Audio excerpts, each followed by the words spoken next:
Okay, so this is what we have so far. Here's our app. It is an expense tracking app. We set up the skeleton, the app skeleton, meaning we have the... Sibren, how's it going, man? Thanks for tuning in. Yeah, meaning we actually went on and implemented the navigation at the bottom. And you can see that into the main activity file. Here's our scaffold with the bottom bar, which is the navigation bar. And that is the top bar, basically, at the bottom. That contains navigation bar items. Sibren, so far I have seen you use a few frameworks to build apps. Any favorites so far? Yeah, I mean, I'm starting to like the Jetpack Compose. I might even say that it could potentially be my favorite out of all of them, but I also liked Flutter. Flutter was nice to work with. Then I would say React Native, and then I would say Swift UI. I think Swift UI has a... Kaloyan, Zdravo Lazar, hello, hello. Yeah, I would say Swift UI has a steep learning curve. I think in order for me to be more efficient with Swift UI, I would need to spend more time working with Swift UI. Yeah, it's been a long, like, too long since I've worked with Swift, so it's pretty much, I've pretty much forgotten all about it. But yeah, let's see what we got so far. We've got the navigation bar items, and these are the buttons in our tab bar. The selected item on the selected property here is a boolean, which basically... Yes, I haven't tried any, but so far I hear great things of Jetpack. Yeah, I think Jetpack is pretty cool. Yeah. So, the selected property, when true, will mark this item as a selected. So, we just dip into the backstack entry using our nav controller, our router, so to speak. And if the route is expenses, then the expenses item is going to be selected. Kaloyan, by the way, check out how to color the navigation bar and status bar. It's a small but an important detail. Yeah, we will. Let's open up the Figma file just so we can have it here ready if you want to grab a color or anything like that. I didn't necessarily focus on painting the bottom bar, but it's this color. Sorry, 16 16 16 of 94. But let's see if we have that in our colors. We don't have that in our colors, but I think in our expenses screen we have the top bar, and we have the top up bar background color. There it is. I thought of a different way to change the title of the app bar without adding a scaffold in each screen. Really? What is it? I think that's going to be much simpler in our case. Can we like obtain our navigation controller or like give me the parent scaffold and then add a bunch of stuff to it or change a few properties? Because that would be cool. But here's our navigation bar. Let's see if we can change the color of this navigation bar. Container color, content color. Yep. One of these two should be it. So container color. Let's set that to be top up bar background. Let's set it to that and see how it reflects. Air Hogan, add a state variable for a title, and on each on-click on the bottom navigation bar, update the string and pass that string in as the text for the up bar. We could do something like that, yeah. Although that would make our components really coupled, but then the expenses screen is not going to show up in a different, you know, in a different context. So it's I guess it's okay to couple them, right? The expenses screen with the main activity, since this is going to be the only place where the expenses screen is going to show up. It's not really a reusable component. Okay, I think this looks better now. We have the cod gray color on the up bar, on the top bar, and cod gray on the bottom navigation bar. Sweet. Okay. We have all of our things here. And this is the progress that we made yesterday on in the settings screen. So we pretty much have developed the row items. Eric Hogan, I think the double scaffold is moving the title lower on each screen. Oh, that would make sense. Yeah. Okay, so how can we test this out? I don't think we can test this out.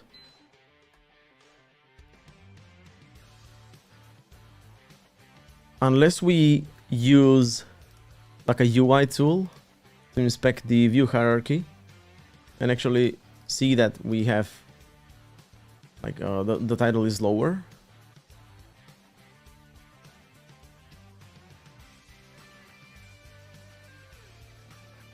Looking at this, I think it's okay, but yeah, I mean, I thought about like using a double scaffold would be like I don't know, something to avoid, but in our case, yeah, I guess we do need to.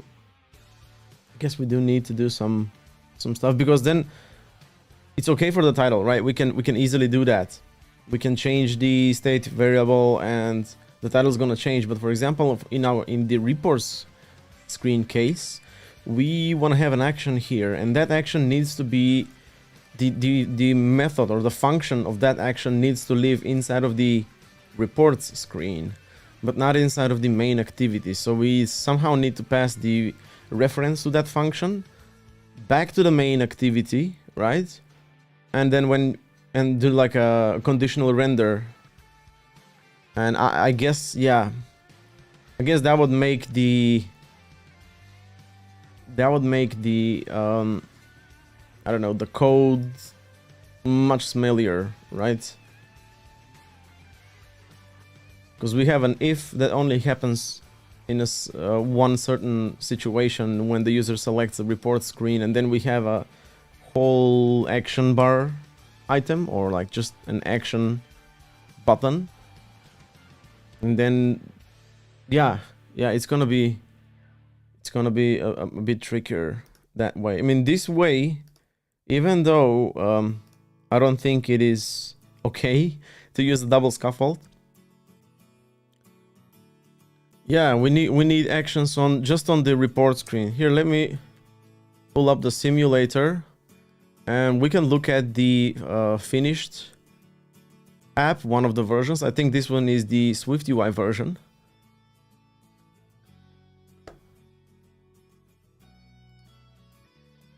This one. And as you can see, we only have the title here. Title. There's a back button on the category screen, so we can navigate back. There's the add button here. In the add screen, nothing, just the title. But then on the report screen, we have this icon, which is a calendar icon. So when we press on that, we can filter out. We can filter out everything, basically the whole data at the top. So that's the, yeah, we need to think about that case as well. So the double scaffold in our case would make a lot, you know, would make the situation a lot easier for us, because we'll just define our action within the report screen so that no, you know, unnecessary code lives inside of the main activity that way. But we could run into an issue. Also, what about this case where when we are in the settings screen, imagine that this top bar belongs to the settings screen, not the main activity, right? And when we navigate to the categories, we want to show this back button. If we do it manually, it's not gonna be an issue, right? But if we let the router take care of that, I think we need to see about that. I like this color better. I don't think it's do you think it's the same color? Actually, maybe it is the same color. Yeah. But I can see that the radius is a bit bigger in the native app. Let's actually take care of that real quick. Okay, so we'll go to the settings screen.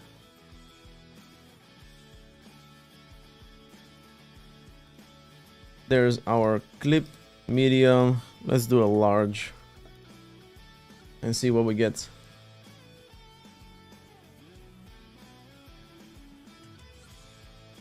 Okay, I think it's better.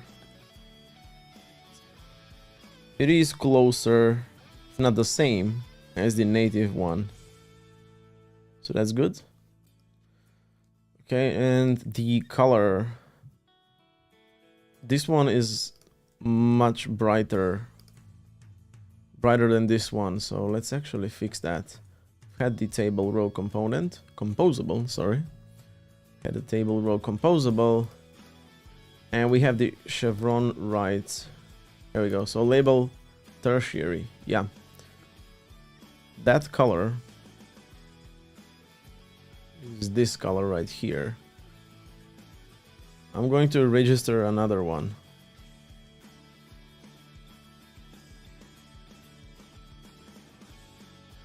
Let's just do row arrow. Okay. So we can just do row arrow. It is brighter. Let's look at it. Apply changes and restart activity. Let's try this thing. Maybe we don't even actually need to rebuild the whole app. Okay, that didn't work.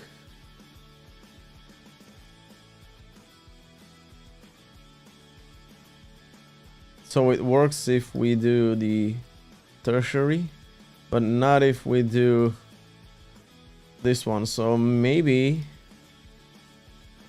it's the opacity.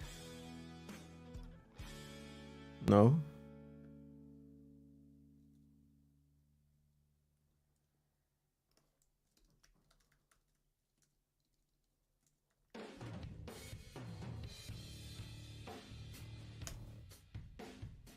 Fill alpha. I don't know. Let's try 0.3. Okay, so it works if we use alpha, the alpha value.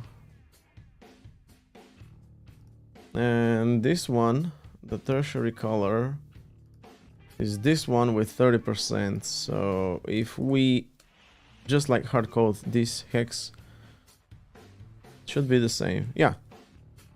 Okay, so this works. Yeah. Okay.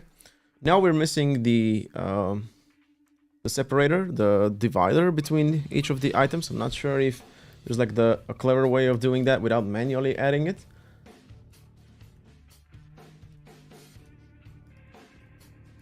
But we have these table rows. There's a column here. Let's see if we can have that. So Jetpack compose column dividers.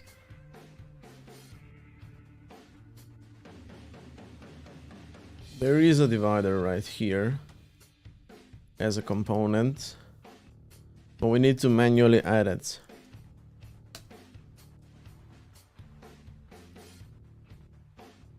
Yeah. Start indent, thickness, and color. I'm just gonna grab this.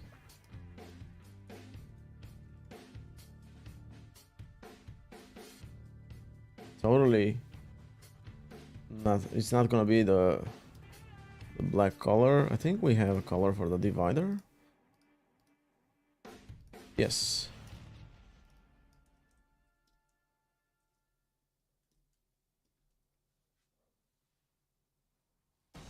Okay. Yeah, it's the same name. Divider color.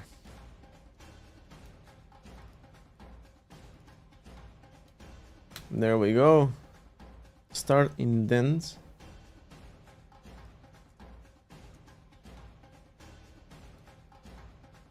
Okay, so the API has changed. We got thickness and color, but we have modifier. Maybe if we add, let's just like look at it this way and see what we get. Oh, Changes were not applied. Okay, let's just like rebuild and reload the app in that case.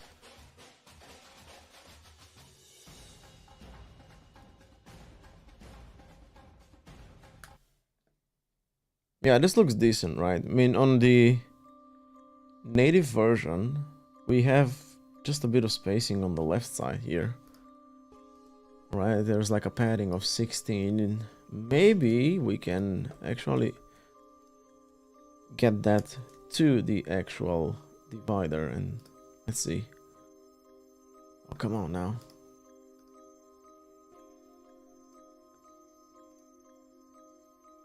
Yeah. So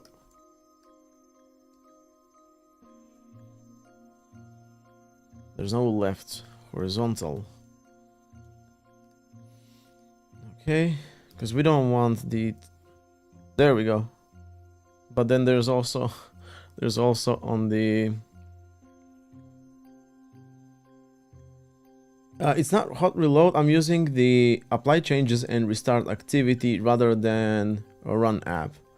And it works in some of the cases, but not always. Like this one always works, but it's like slower.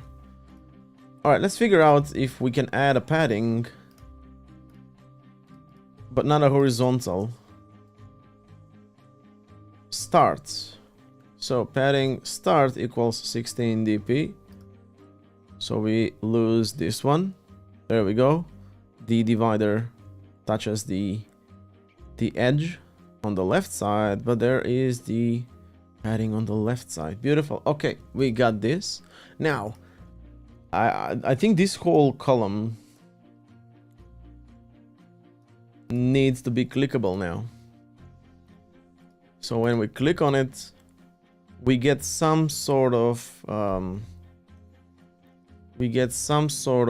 like a flash or like a opacity dip, and then it needs to report back the onClicked method, and we're going to obtain that from here.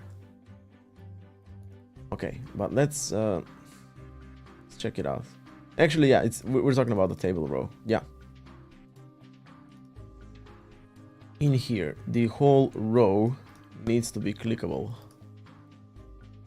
Let's search for something similar. So Jetpack compose, we want to do row or tappable.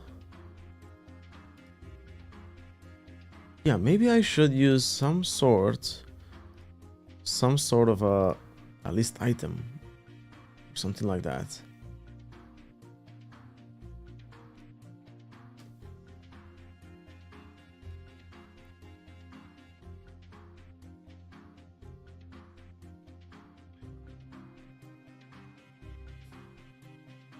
Air Hogan modifier has a clickable attribute. Beautiful. Nice. There we go. There we go. All right, let's clean this up. In this case, so we want to do fill max width, padding, and that's it. Then we have the horizontal arrangement here. There we go. So now we can do clickable. Beautiful. Import clickable. We need to say mutable interaction source. There's a boolean if it's enabled, etc. It's a lambda. Yeah, so we need to basically obtain it from the arguments. Right, so if has arrow, no, it's always gonna be. Oh, okay.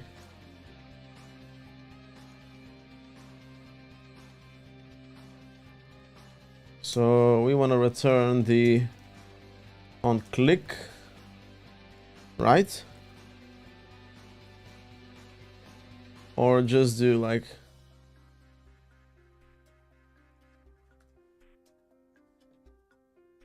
well, unit is probably not the type that we're looking for, right? We want it to be a function, probably, which is out. Okay, so it's gonna be a void or a unit. Cannot be invoked as a function. Invoke is not found. Ah, okay, there we go. Unit returns a unit. Beautiful, thank you, Air Hogan. Probably we don't need any. We don't actually need any arguments, I guess. Or we can like pass the label if we want to. Check. Yeah.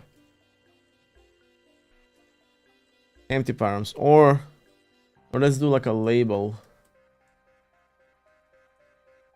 And we'll pass the label. We're not gonna need it, or like we're not gonna use it in this case. But yeah, maybe it'll be useful if, for example, we have a whole list of items and we only have one click handler, right? In that case, maybe we wanna switch on it to figure out which item has been clicked. But yeah, doesn't matter. This works, right? So now we need to pass the on click here.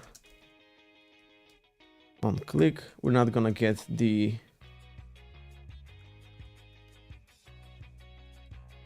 I guess we wanna do this now.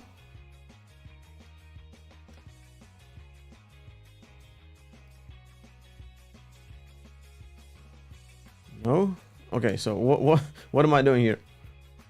Table row on click, a string returns a unit. And expecting a name. Label.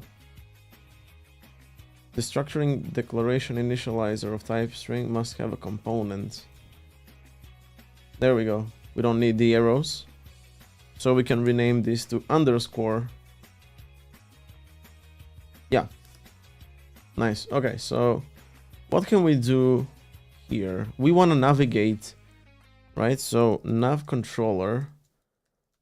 Want to navigate to the settings / categories.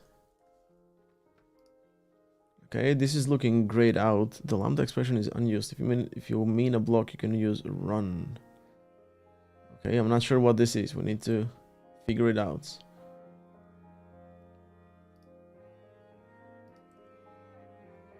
Run calls the specified function block with this value as its receiver and returns its result. For detailed usage, scope functions. Okay, we didn't cover scope functions when we were looking at Kotlin, so let's actually take a minute and see what scope functions are. The context object is available as a receiver. This.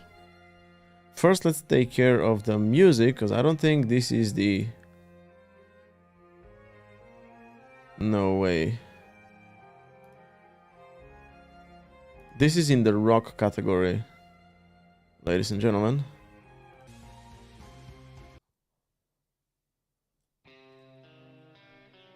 Okay. Alright, so the context object is available as a receiver. The return value is the lambda result. Run does the same as with, but invokes a let as an extension function of the context object. Run is useful when your lambda contains both the object initialization and the computation of the return value. Service.run, we got something. Service.let, same code written with let function. Besides calling run on a receiver object, you can use it as a non-extension function. Non-extension run lets you execute a block of several statements, whereas an expression is required. Exactly. Yeah, we can do this basically. After the equal sign, the compiler expects an expression. But if we use run, we can do multiple statements and then use the result, get the result back. Okay, I still don't know why we need to do this in this case. Maybe like that's how lambda functions work.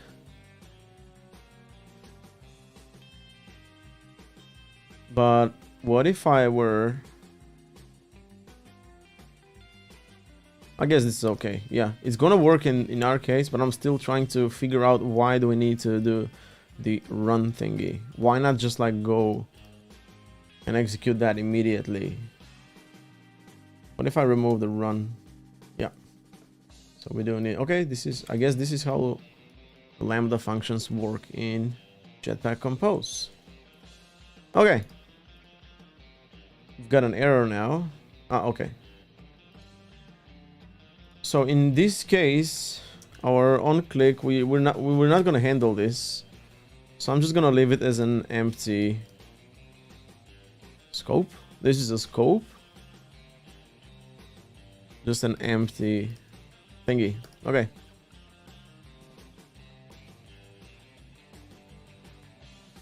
Alright, so categories. There we go. But I don't like the way that the padding works. I don't like the way the padding is added. This is the clickable one. This has the padding. Okay. So I guess in order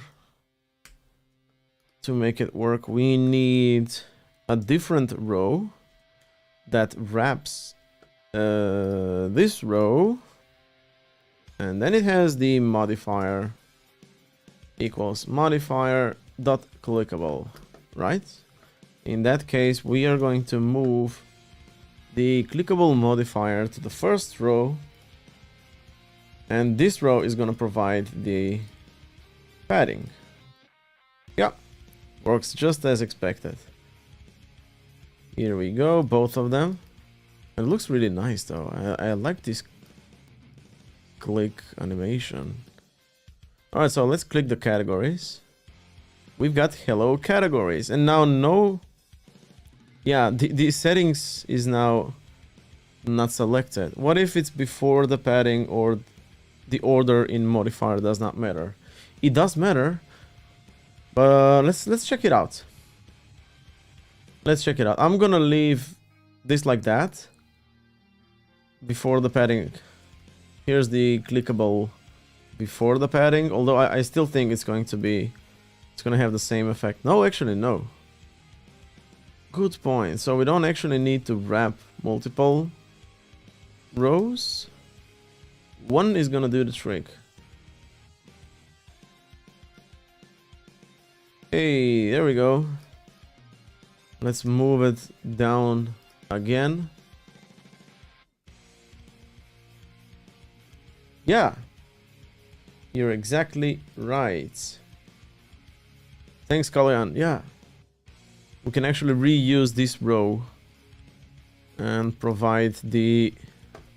Nice. All right, there's also the animation. I'm not sure if the animation is something that we should care about. For example, when we got navigate, maybe we can add like navigation options, like a push navigation or something like that, so we can see, you know, the new page. But let's see, navigation, navigate, route, nav options equals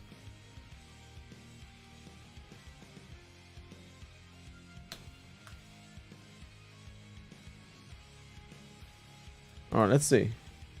Let's actually check the type. Nav options.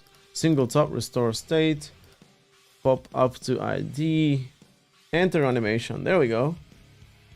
That should be run. The resource ID of the animation. Oh, there's the exit.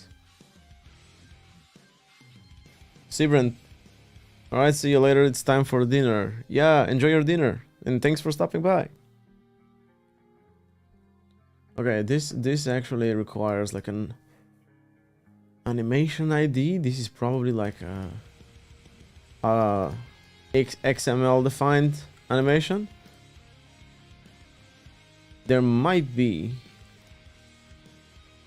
some predefined one, but let's see. Let's actually see that. So Jetpack Compose,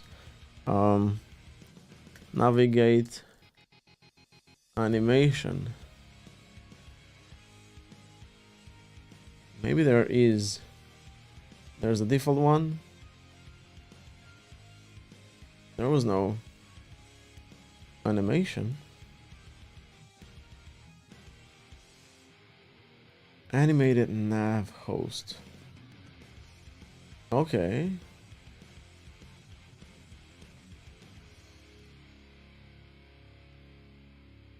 Okay.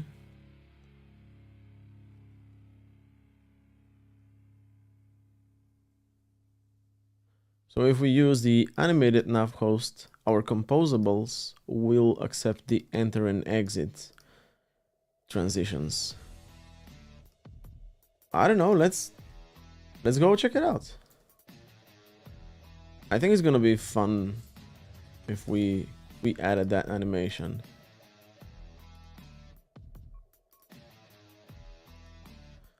Animated nav host. Okay, this is a package, right? Accompanist navigation animation. Yeah. You know what? I'm not in the mood to install third-party packages, so we'll just stick with our good old navigation here. There we go. This we got the screen, so now we can add the top bar, and we can also add the back button. That's going to take us back to the settings screen. And in order to fix the settings selected, we should also, instead of, where was it? These are all the composables. For the selected value, contains, yeah, because we got selected slash, settings and then settings slash. So maybe we can like do starts with instead of like equals to. There we go. Yeah, starts with, and we can provide the settings. And the route can be also optional. Can it be optional?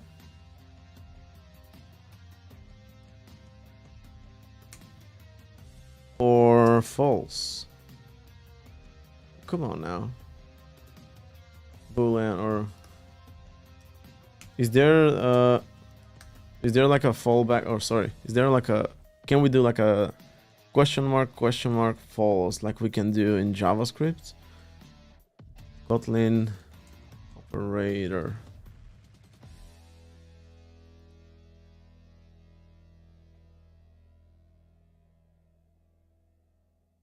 Elvis.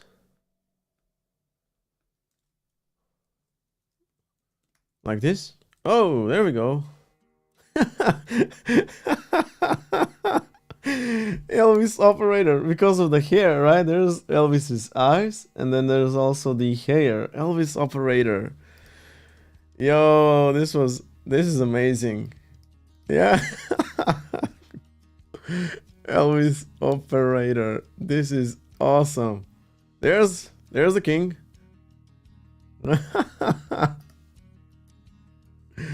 It is the Elvis operator. Yo, this is awesome. This is awesome. I love this. Okay, so if we here, thank you so much. All right, let's restart. If we click on the settings, it should be selected, and then when we navigate, there we go. When we navigate to the categories, boom, it's still selected. Sweet. Okay, we got that working. So this is the settings screen, I guess, is pretty much done, right? Except for the erase all data. We're going to show like an alert dialog here, warning, this action cannot be undone because we're going to wipe the whole local database. Are you really sure that you want to erase all of the items? Yeah or no? And then we erase. Cool, so let's actually commit all of our changes. We're going to do minor UI changes plus settings screen done. Commit anyway.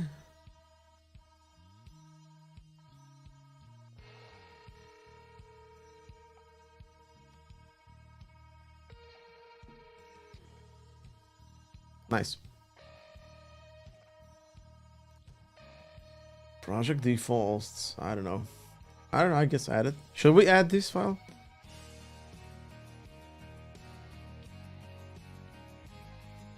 Do you think we should add the project underscore defaults file? Or should we ignore this? Alright.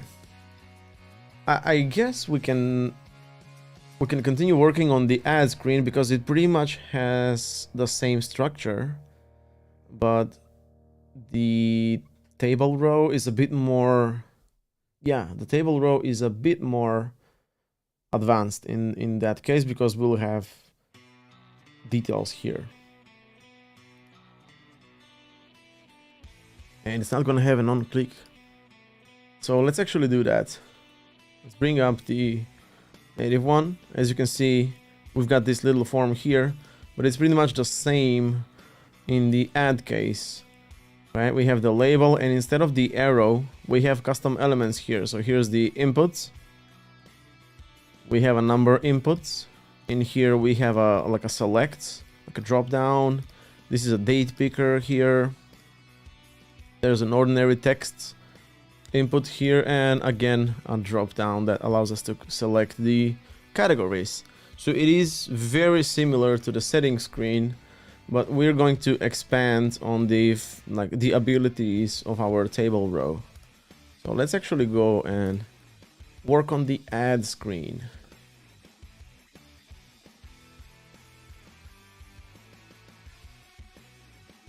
Okay, I'm just going to grab this whole thing and move to the add screen.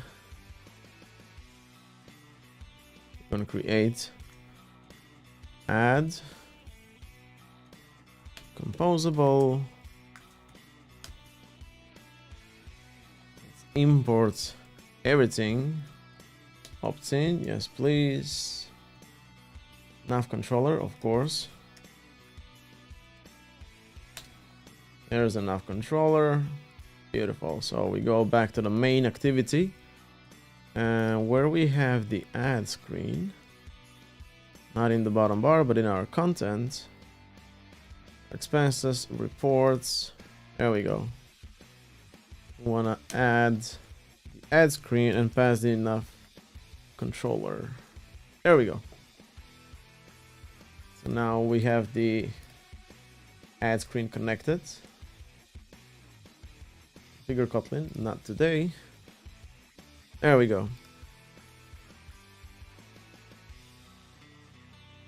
Okay, add. I want to call this the add screen. Table row. And now we're going to start adding our table row. So at first, as the first value, we're going to add the amount. Then we have a divider. Then we have recurrence. Then we have a divider, and we have the date. I'm just gonna add all of these, and then we can like start changing up the detail views. Note.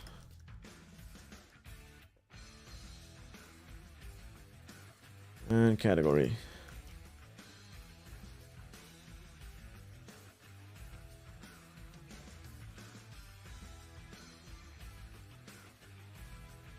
Oh yeah, is destructive.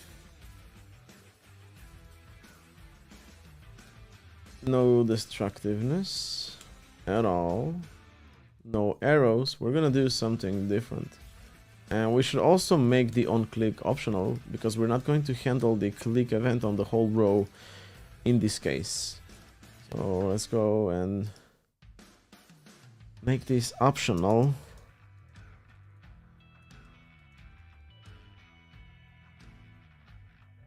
Okay, interesting.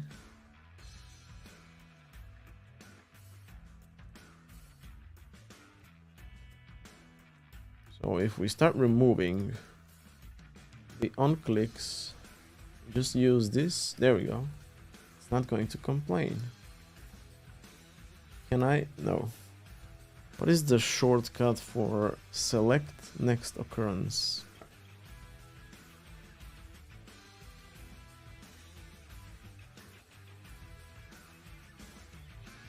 Control G. I would rather have that on Command D. Key map. Visual Studio Code. There is no Visual Studio Code. Alright, let's see now.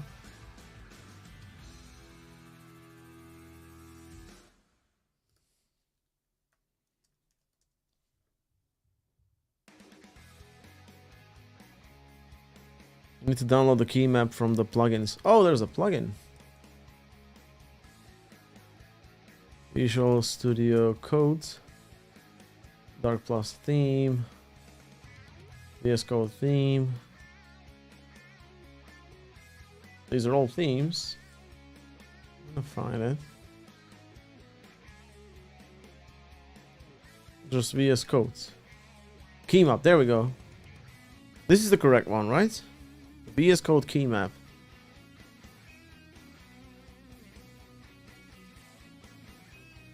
Nice. Thanks, Cologan. This is installed, and now I can go to the key map and actually select Visual Studio Code. There we go. So if I did select the thickness is 1 dp, boom, boom, there we go. I can also do this. Beautiful. So I can move the whole divider like this. Nice. Now we're talking. Now we're talking. Okay, what do we have so far? We wanna reload the app. Doesn't want to reload the activity, so let's just run the whole app. There we go. Amount, recurrence, date, node, and category. Now, I think we should make this optional. Not. How can we make this optional? So if it's not provided, I don't want to add the clickable, right? Can I do equals null? We can't. Let's check that out. Kotlin optional function parameter. Lambda function.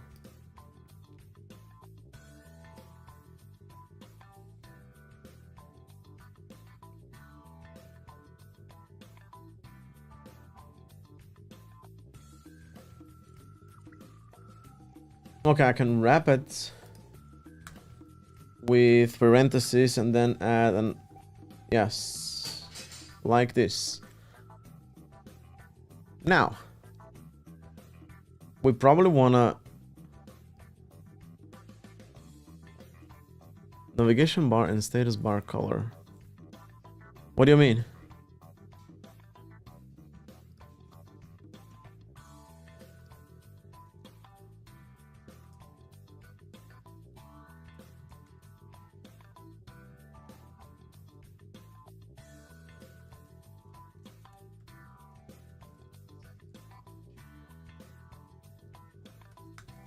If our onClick exists, we want to do top modifier clickable onClick label, pass the label, and then we also want to do top modifier adding, actually just gonna grab this, and now we can say modifier. Is there a smarter way to do this?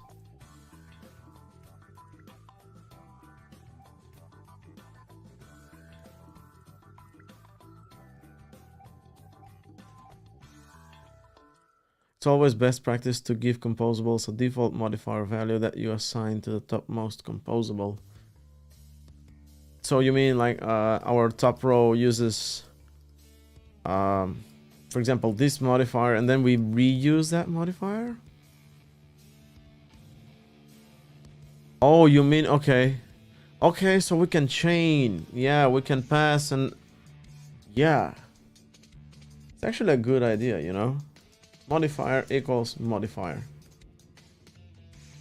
Modifier. And I need to instantiate somehow provide the default value of the modifier. Modifier equals modifier. Alright. Modifier equals modifier. And now we can reuse that modifier. And now the clickable needs to happen before the padding, so we need to take the, pay attention to the order. Then you can pass that modifier into the row and then tag everything else to the end of it. Yeah. So by using this, we can also like use tags from the outside of the table row, but then also add some styles or like add some modifiers to the topmost modifier. So then our on click can actually be from the outside. We don't even need to accept it as a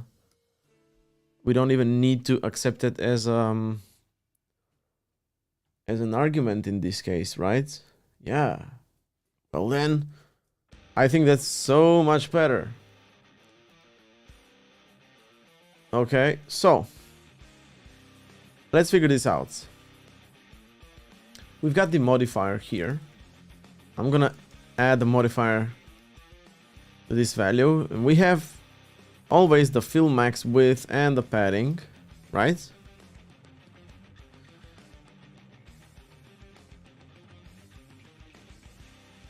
And we can actually do the fill max width now and padding now, so that way our on click can always be at the before. Then your specific modifier stuff to the individual ones. Yeah. So this way our modifier is always, what is this? Modifier parameter should be the first optional. Okay, let's actually move it as the, can it move it for us? No. First optional, so here. There we go. But now we also need to go back to the settings screen, because there is no on click, right? Modifier equals modifier clickable, and then we can do this directly, so no need to run. All right, this is so much better. And we go back to the add. Yeah, so much better.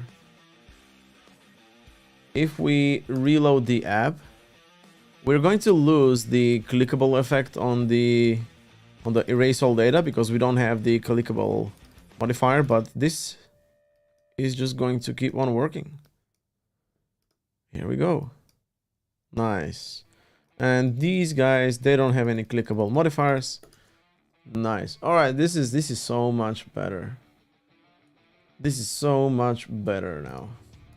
Cool. All right, now we figured out how to isolate the click and all these things, but now we actually need to add like children to the table row, and that should be optional. Like a content, right? Like for example, the row has content composable. See this? This is, but this is going to be, yeah, we don't wanna, do we wanna handle this as like a content so we can open up our table row, or do we want to handle this as a parameter? Because I think a parameter would make more sense in this case. So we are going to have like a detail, just like detail.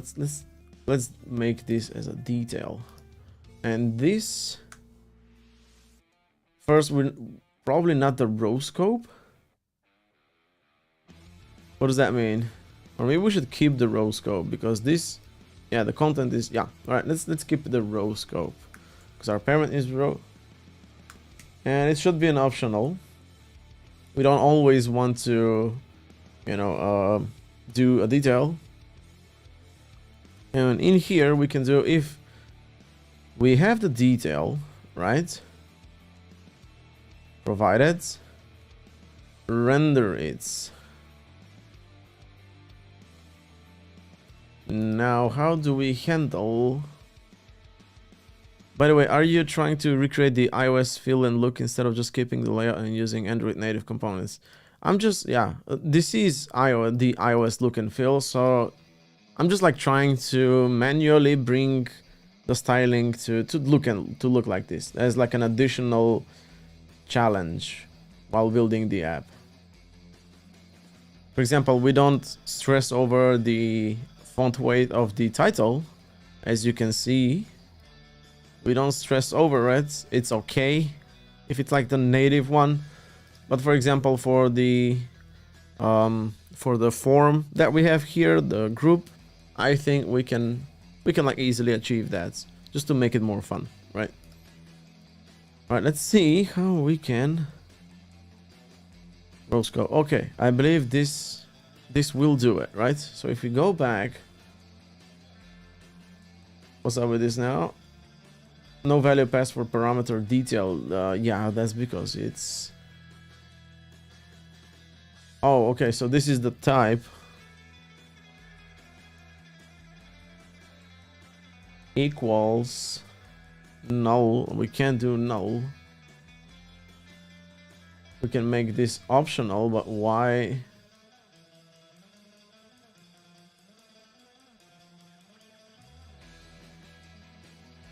Oh, no, actually.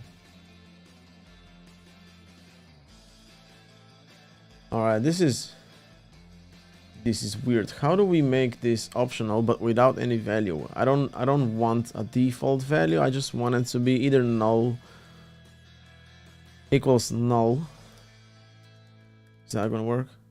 Yeah, beautiful, beautiful. Thank you. There we go. Okay, so we want to do detail equals, and now we can actually, yeah, our scope is the row scope, and that is this in our case, but we just want to add like a text input, text field probably. Yeah, I don't know, value is hello on value change.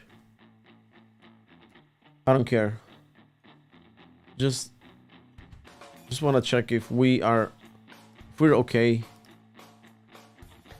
Oh, okay, we are more than okay. If you add it as the last parameter to the table row, then you have the ability to do a trailing lambda, which might be more stylistic. You mean like I move this as the last one,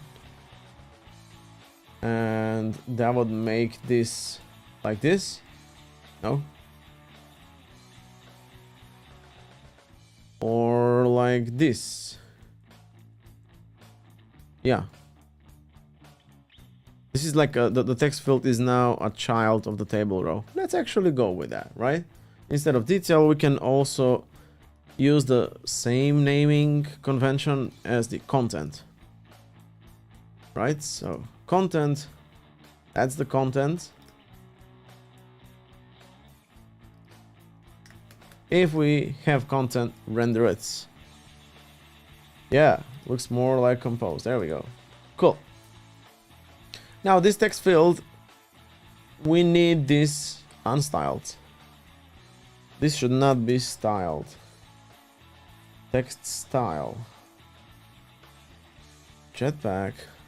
Compose unstyled text fields. Text fields.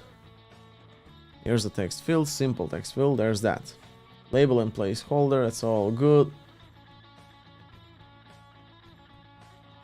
There's the outlined text field.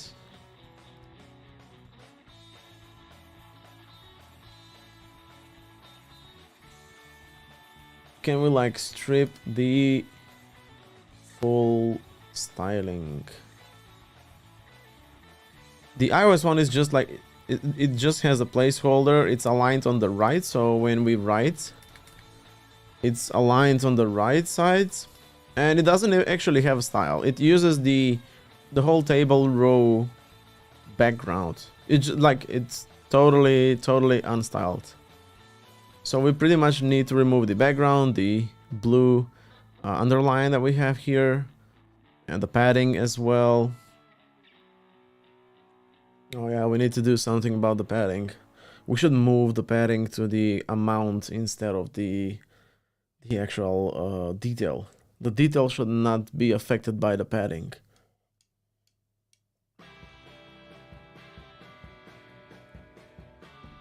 Yeah. Let's actually see that. This one. We want to add that here.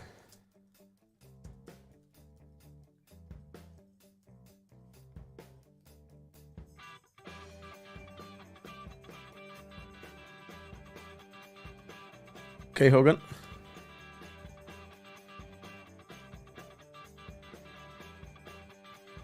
Okay, we have achieved the styling, but now we have the arrow, so we also want to add the modifier here.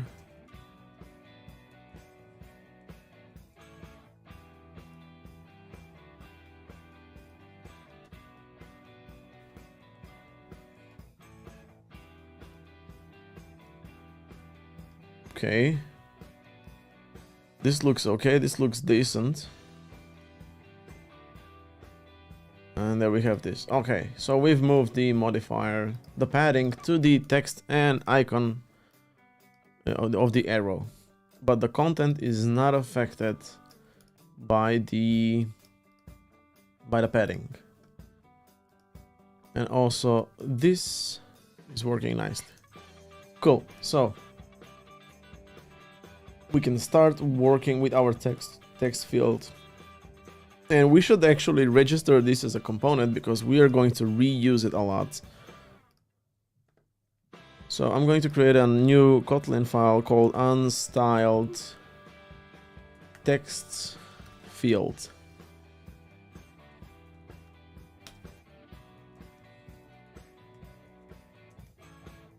We're going to return a text field.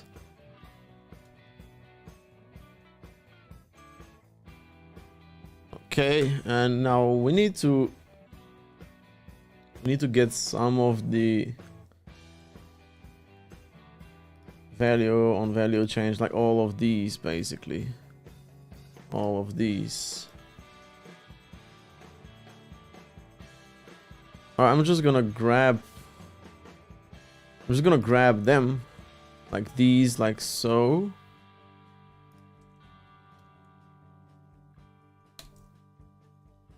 There we go, and now I can pass each of them.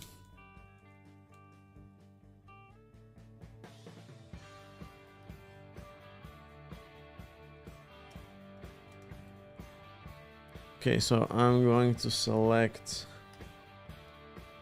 all of the colons. I'm gonna copy the left side and then do equals on the right side, comma, there we go. All right, let's clean this up. Do you want, so we're basically wrapping the text field like in this way. Style text field, that's all right. There we go. Now we can use it.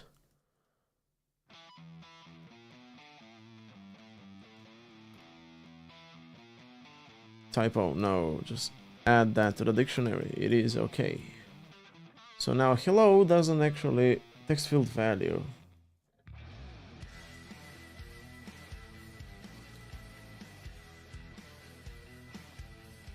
Wow.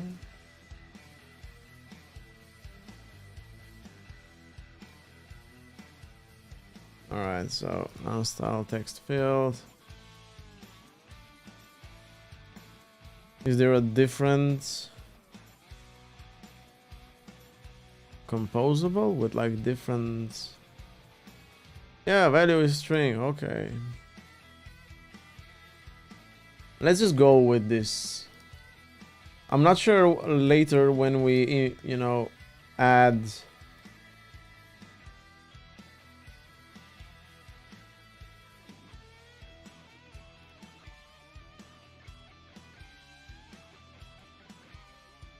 Okay. Because I think we want to work with strings, and later when we add, this is really like Flutter but harder for me. All right, let's see. This should work pretty much the same, but it allows us to wrap the ordinary text field and actually provide more, like provide different styling.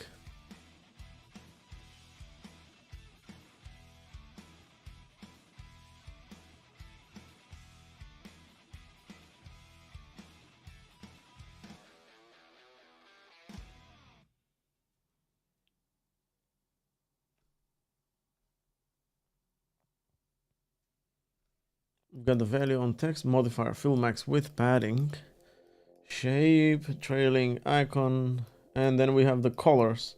And this is basically what we want to do, right? We want to override the text field colors. Yeah. John Martins, hello Lazar, got late because I was watching the previous one. I was really waiting on the Maui. Any chance you're still doing it? Yeah, we are thinking about doing it. We wanted to do the Jetpack Compose first. I'm not sure. I think Eric Hogan hyped me up a lot, so so they convinced me to do the Jetpack Compose one. But yeah, I mean, I think, you know, continuing with the Maui after we finish the Jetpack Compose one would make total sense. So we don't necessarily need to do 4 frameworks, right? We can do 5.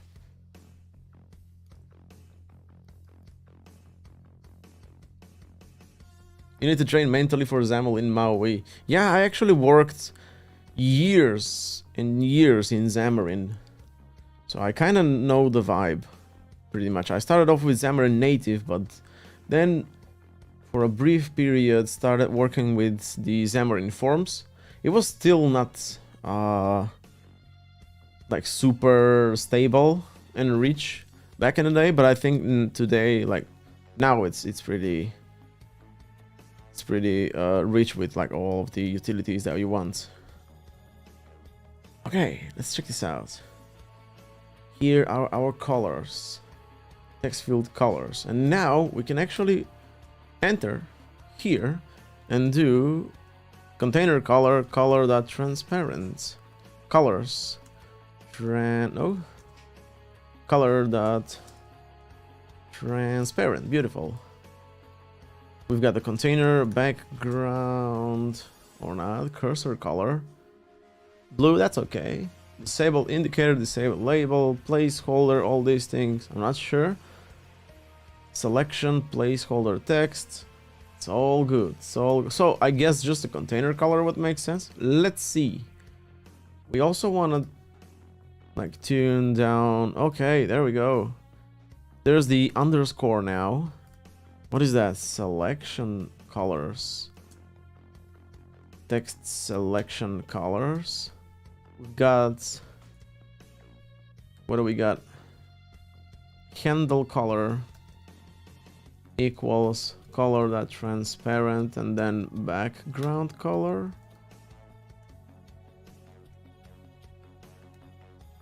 Okay, let's see if this works so we can get rid of that blue underline. No, totally not. I guess it's, yeah, it is a selection. Okay, we need that. We need that. But there is that underline. Let's see, Jetpack Compose. Text field colors.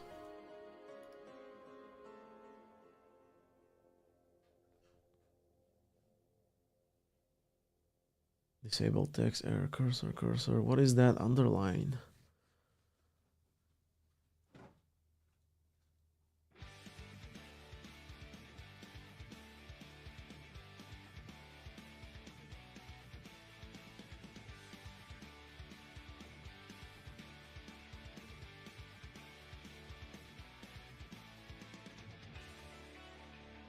see, text field, underline, how to remove. Yeah, someone wanted to look into that. It's focused indicator color, unfocused, and disabled indicator color. Okay, so that is the indicator, right? Indicator. So we got the unfocused indicator color, that transparent. So we should get rid of the underscore or the underline when we're not focused. Beautiful, but if I click on it now, it's still gonna be blue. There we go. So that is the focused indicator color, transparent. And then we have the disabled. When I do the color on transparent, but it's okay. We're gonna leave the error one, because we probably need that, right? Probably need that. Sweet, okay. There we go. So much better. Now, all I want to do, and only in this case, is just push it to the right, and we also need to tone down the padding just a little bit. But I'm gonna do that from the outside. Okay, so modifier equals modifier dot padding, I don't know, 3 dp. I guess that would make sense or not, we'll see.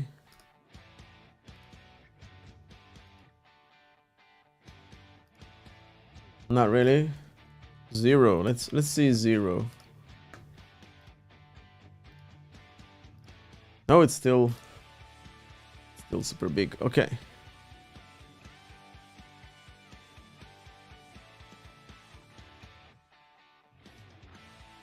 Text field padding.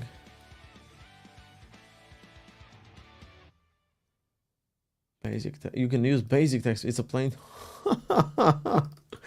Why are we doing this? Let's see. Basic text. Oh my goodness. Oh my goodness. Let's see. No way. There already is a composable. Ah. Okay. All right. We didn't even need to like overwrite all of that. We do need. Yeah, I'm gonna use the basic text field here instead of the text field. Okay. What about now?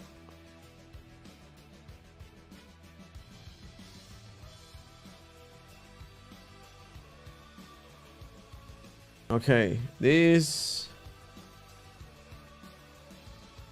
we don't actually need the overridden colors.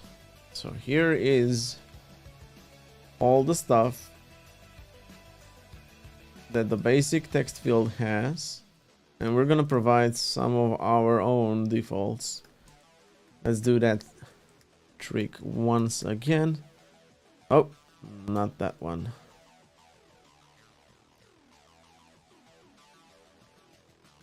That's it. So copy to the left, select everything, equals, then comma, and then get rid of this. There we go. Okay, so I'm still gonna use the unstyled text field, but we are gonna work on some defaults. There we go. Yeah, so here's the modifier. Wanna do some padding, 3 dp, and let's see what that looks like.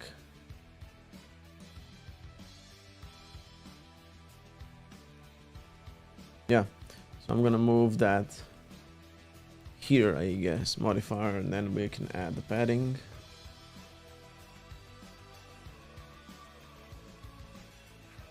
Okay, colors. Do we have colors?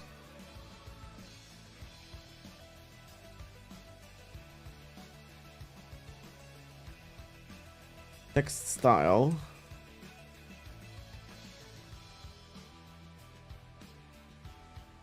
Textile default. What's the textile type of thing? Oh, we got color, font size. Okay. Yeah. Color equals text. What was the name of our I think we had a color defined. Text primary. There we go. Line heights, background, font style, font size. Let's do 16 SP as like the default.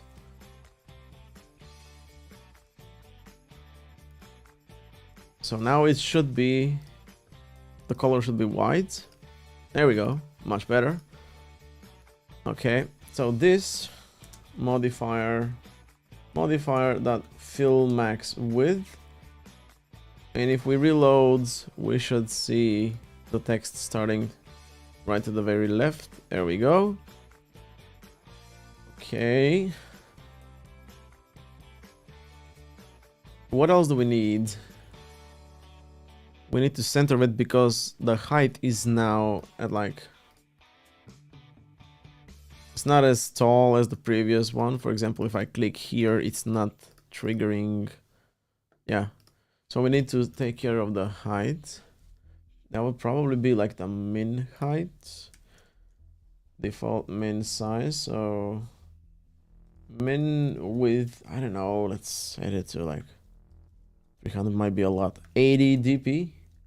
And min height should be,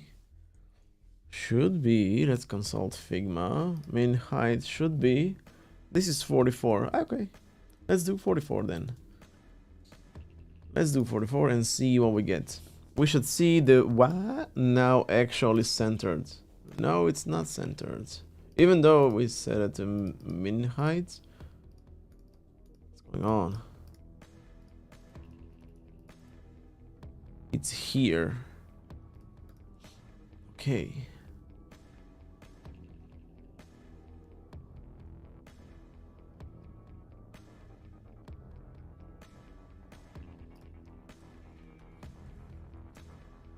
Background.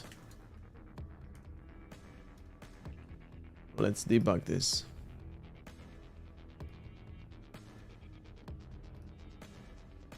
So that's just the texts. Yeah. Alignment, text align. Center. I think that's like horizontal alignment, so we're not really interested in that. Totally not interested in that. This is a text style. Is there like a different type of style? Decoration box.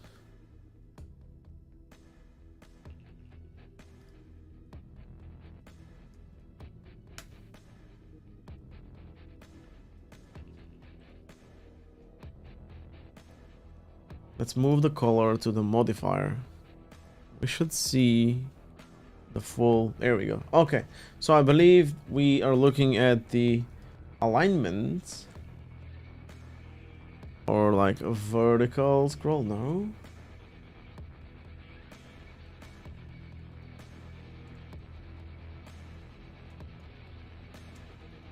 Align.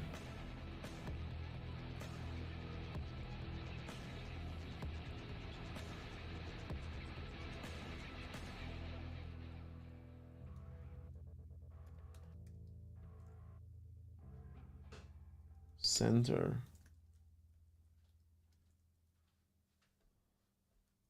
Well, we can't see that now, can we? Imports. Vertical. What about it now?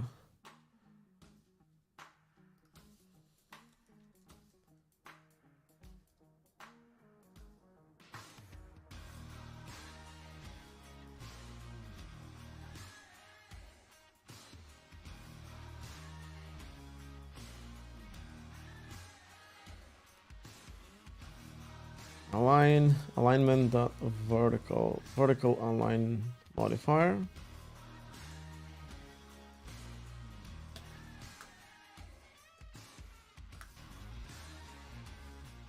No. Oh, come on. I know I did this. Vertical alignment.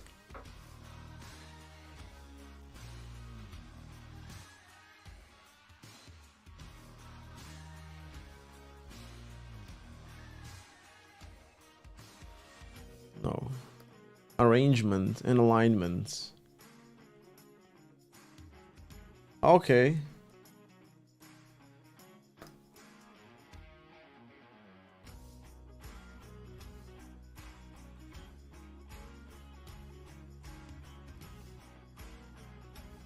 So it's on the column, but we need to like use the modifier, probably. Text field vertical alignment.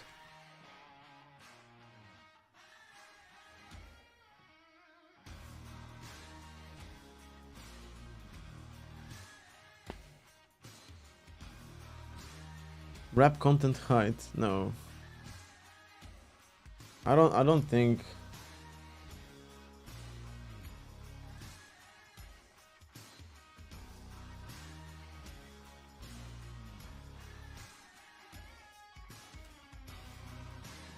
Okay. I don't know, let's check it out. What? There we go. There we go. Okay. Even though we've got like the text a bit messed, but that's because we need to check the table row.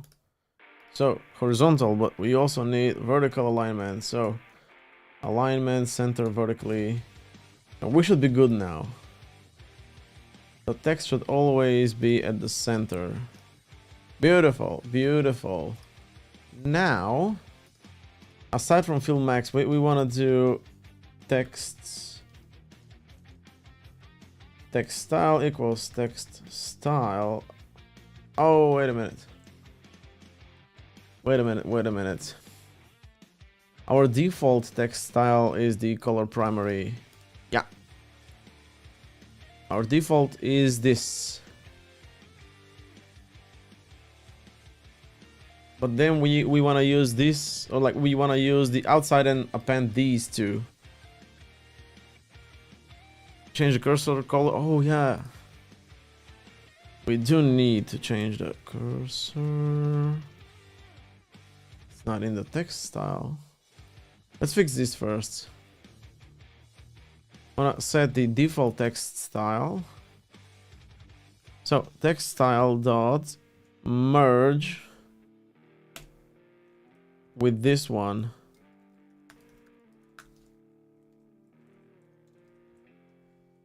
Yeah. Yeah, we want to merge the provided text style with this text style.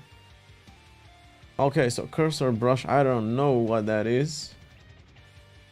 There's no colors on the basic text field. So we need to cursor brush, what is that? Okay, there we go. Well, we always have the primary. So this should work now.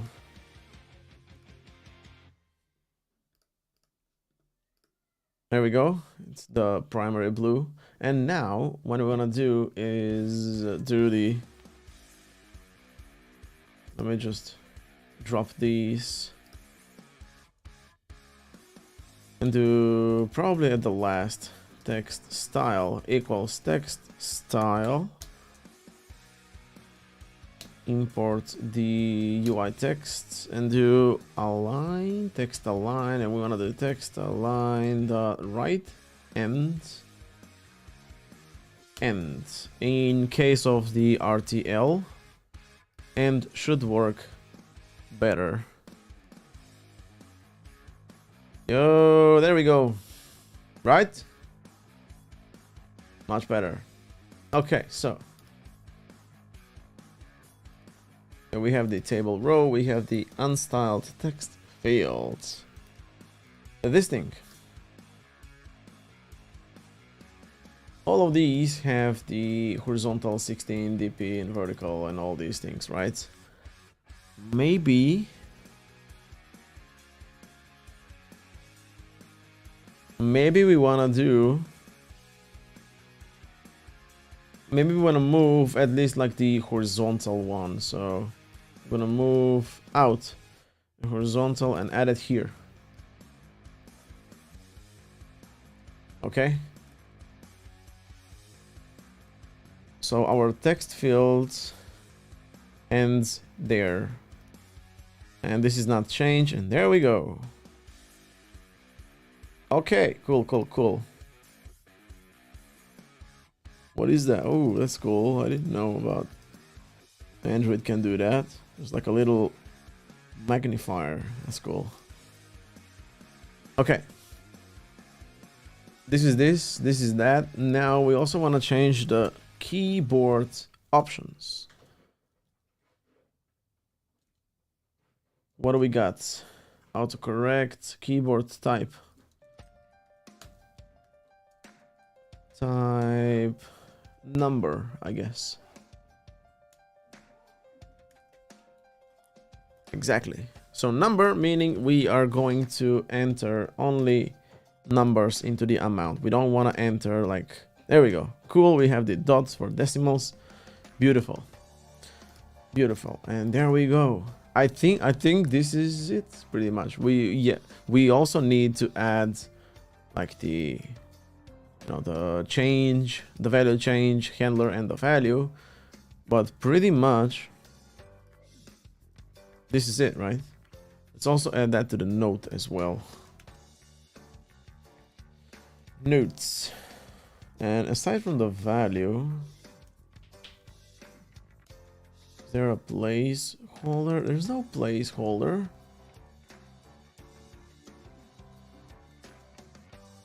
Platform style. Oh, there's no placeholder. Yeah.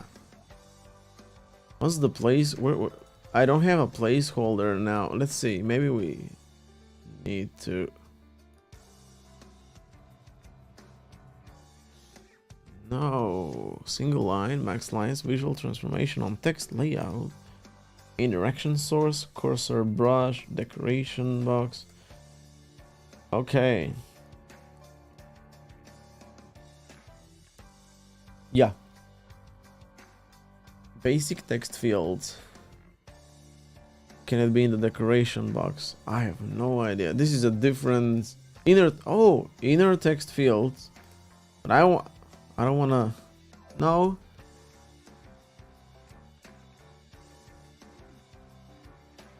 I think this might be a bad idea. Might be a bad idea to use the basic text fields. Maybe we should actually use the ordinary text field instead. Oh man.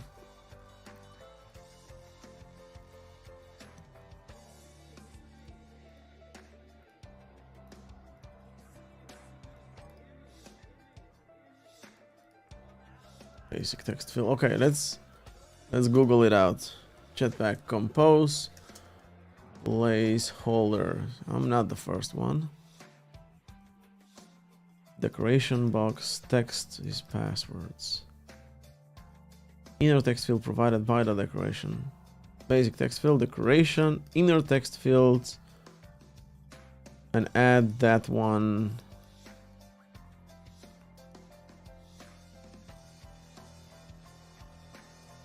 Inside a box rather than a row. Yeah. Okay. Alright, we got the decoration box. John, did you drop Arc? Yeah, yes I did. I'm not sure why. I still have it. But I started using Chrome. I was using Arc for development, like for debugging my Next.js applications.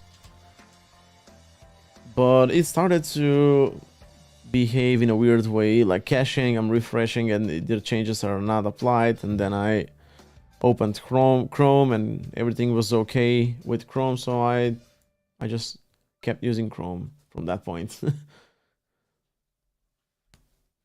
Right, decoration box. Here's what we can do here. We can do something like this, where we can add the placeholder. There's a decoration box.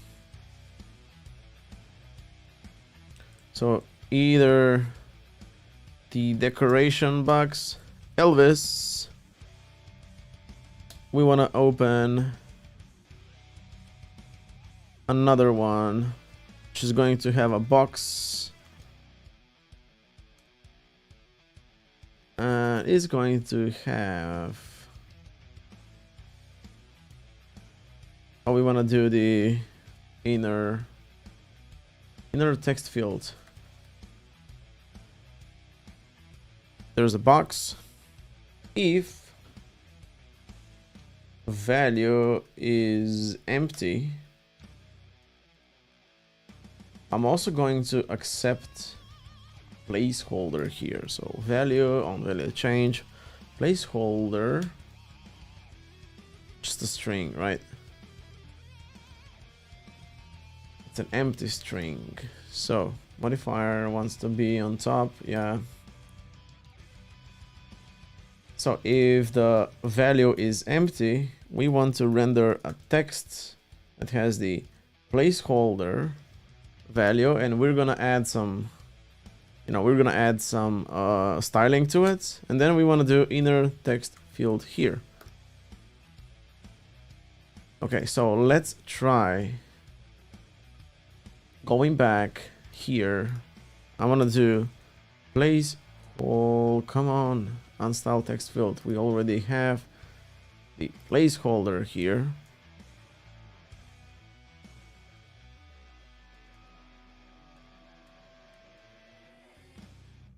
Notes, leave some notes. All right, let's see. So this should render a text, and it didn't. Beautiful. There's a placeholder, leave some notes. Decoration box. Oh, you know what? This is, yeah. This is the default one, right? So I'm just gonna, but I can't access, yeah. Here's what we're gonna do. We're gonna set this to null. And like the whole, it's gonna be optional. It's gonna be null. If it exists, use that, whatever it is from the outside. If not, render the box and all these things. So it's gonna work now. It's gonna work now. The only thing that we need to do is take care of the placeholder. There we go. Leave some notes, right? Now we have an issue. We got the text aligned to the end, but I don't see this being aligned to the end. That's not cool.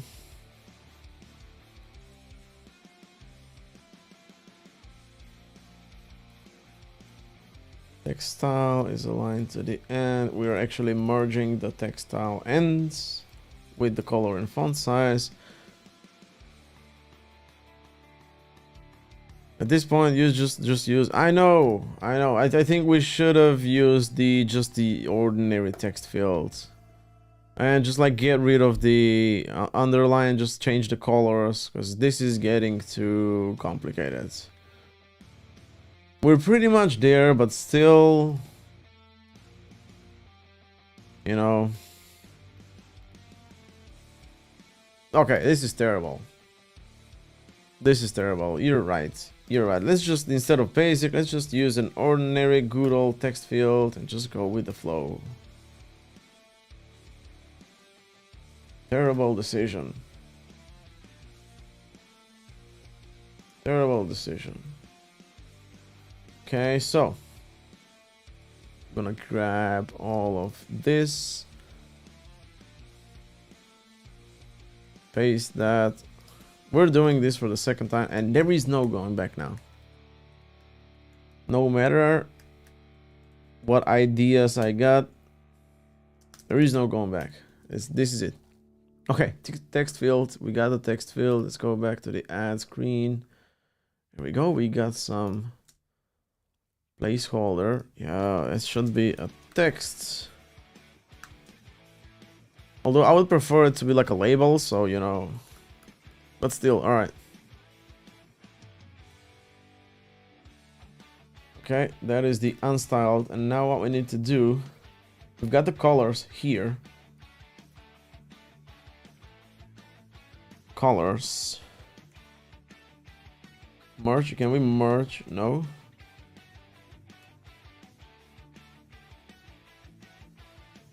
I'll probably just like remove. Not remove. No, definitely not remove. Text field colors.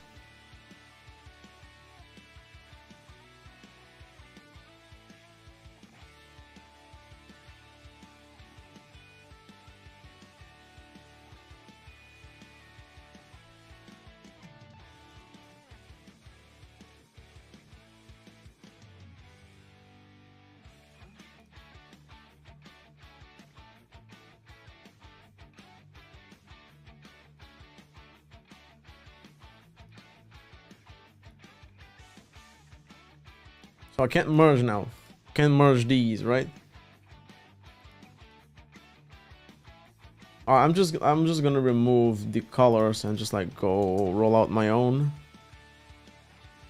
Text field colors, background.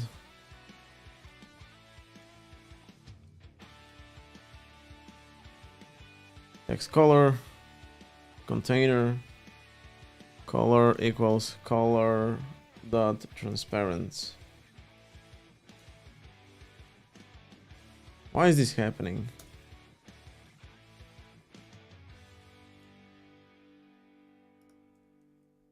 What was the actual type? Let's go back. I didn't actually catch that. Text field defaults, text field colors. I probably need this and then like provide my own. Yeah, container color, color dot transparent. Okay, text color, text primary, cursor color, just primary.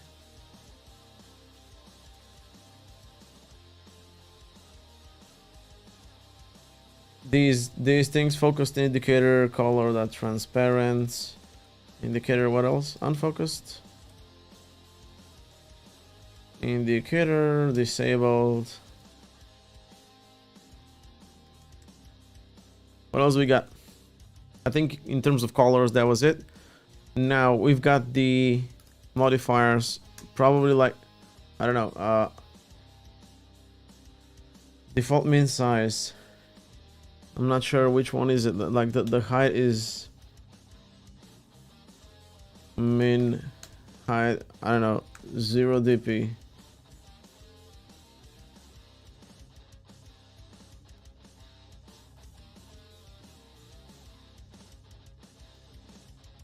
Yeah, it is bigger.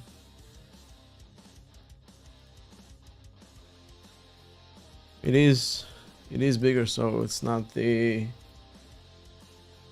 Not this one. But what if we were fill max width? If we do fill max height, is that going to like remove the whatever height is there by default? Oh, nice. There we go. There we go. Okay, it's not working out.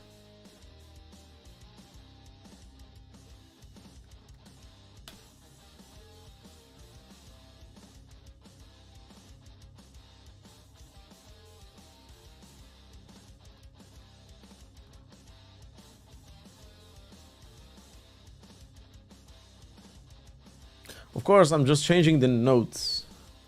Damn it. Now you see that this is like all cut off. There's probably like padding.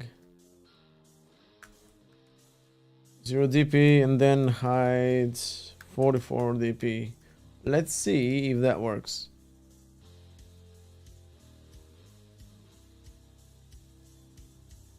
Of course it doesn't. I mean, the height works, but there's still padding around the text inside. It's not that. Let's see. Jetpack compose, text field change, padding.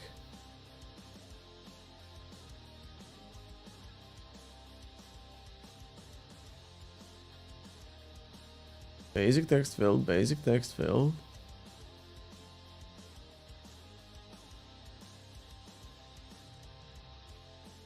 Oh man. I solved this problem by copying all source code from text field and replace these lines. No, we're not gonna do that. Still max the padding, and there's like a padding. No. There's no decoration box. Maybe it is the decoration box, huh? Maybe it is the decoration box. Let's see. No, it's not a decoration box.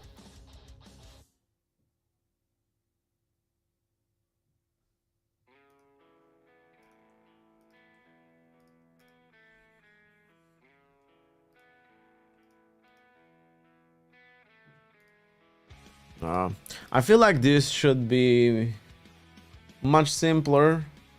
I feel like this is too basic text field, of course.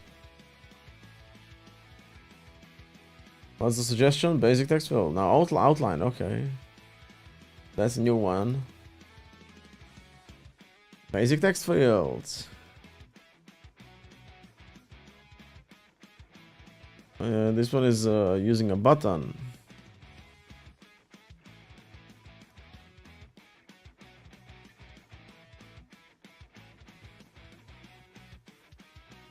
Basic text fields.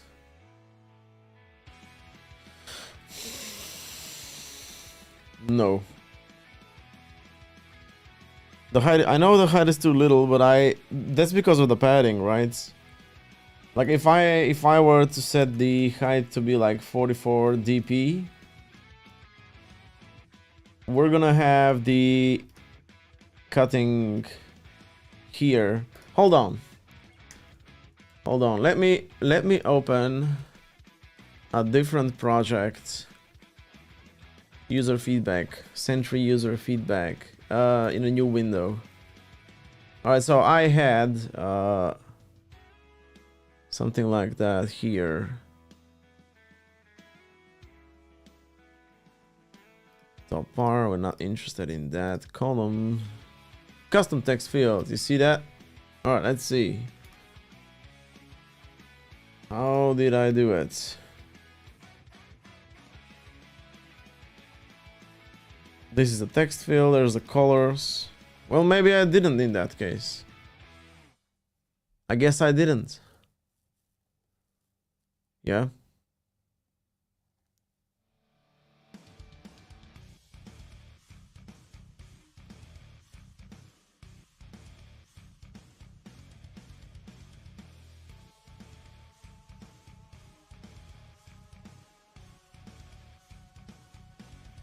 I guess I didn't. I guess the text fields are still major.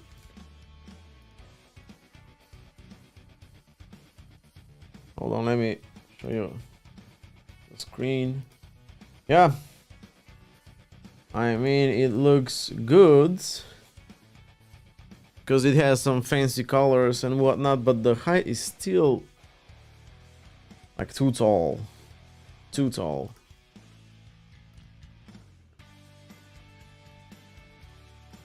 The height is too tall. We don't actually want that. I guess there's no other way. Guess we'll have to live with this. Yeah, plus the alignment as well. That's messed up. Textile.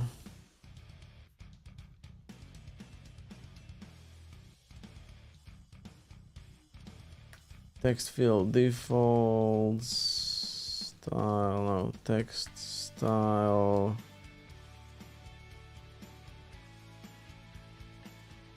Local text style dot current. What is that?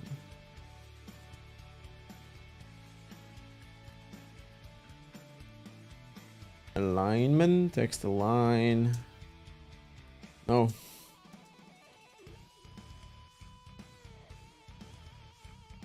The alignment is like horizontal, right? We're not gonna find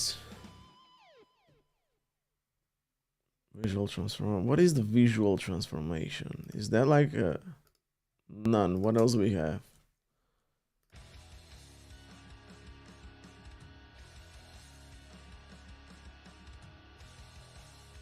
Yeah, let's try that. Saving progress on custom unstyled text fields.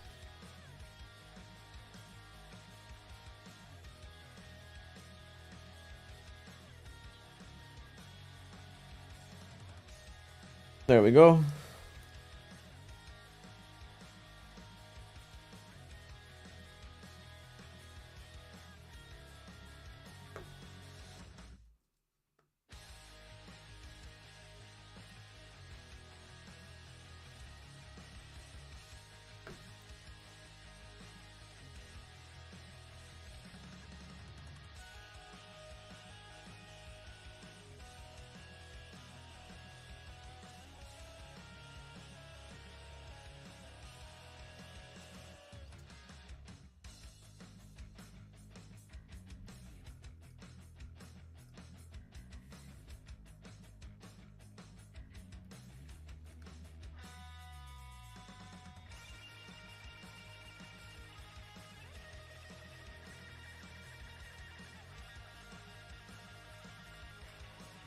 Plus the placeholder is also like on the left side. See the text style? Is there like a placeholder style? No, there is no placeholder style.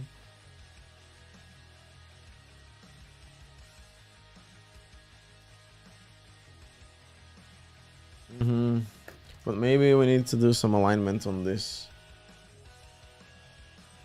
Oh boy, a modifier, align.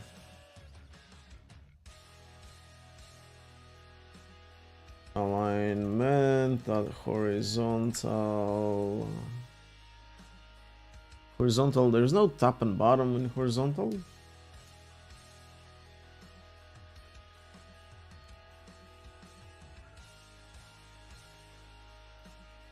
So with this.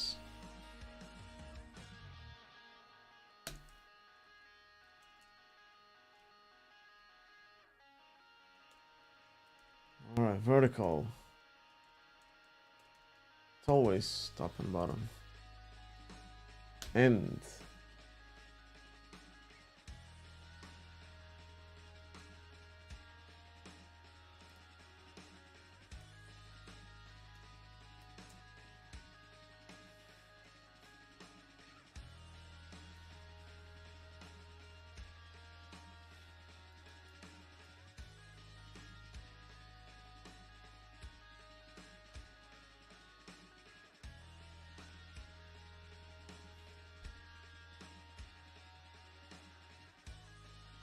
What does this mean? Modifier can't be called in this context by implicit receiver. Use the explicit one if necessary.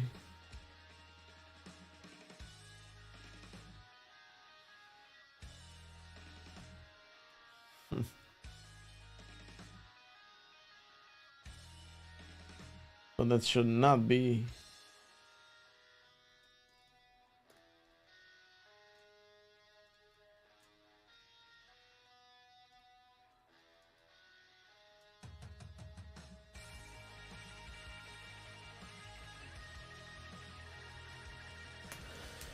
Oh man.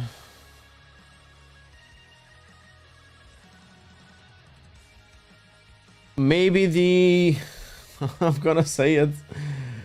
Maybe the basic text field made more sense. Like I can't change the height. That should be illegal. Like we should be able to change the text. The padding and the height. We should be able to style should be able to style the text field as we wish, like just change the padding on the modifier and go with the flow, right? If I did padding of 1 dp, that should reflect it, but no, it doesn't. And I'm not sure why. Like, why? Oh, wait a minute. Padding of 1 actually fixed that. What if I set that to 0? Oh, wait a minute, wait a minute. Set the padding to 0. And now we can also try out the height. Maybe that is the case. Maybe that is the solution, right? Aside from the leave some notes here, that's supposed to be on the right side. Let's see. Height 44 dp.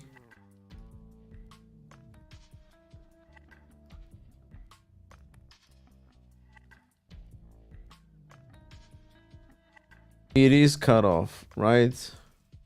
Like, check out the H. Looks like an N. Let's try the same here.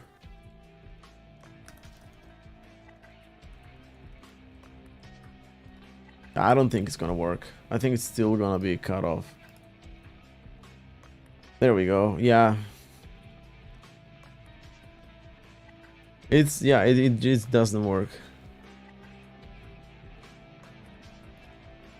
I know, but how am I gonna do that? There's the textile here.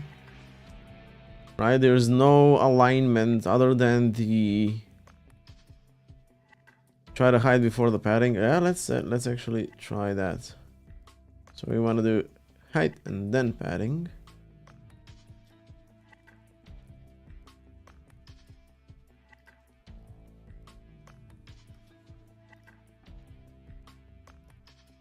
Nope, it's still getting cut off.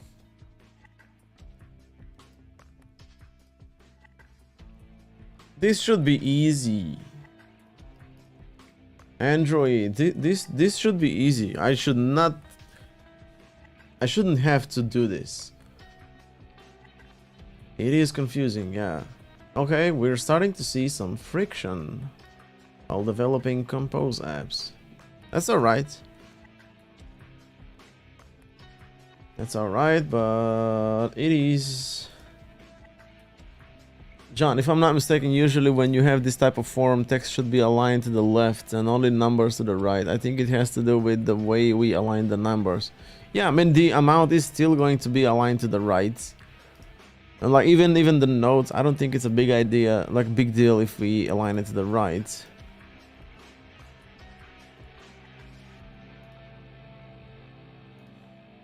No way. But yeah, the thing that we're struggling with is different.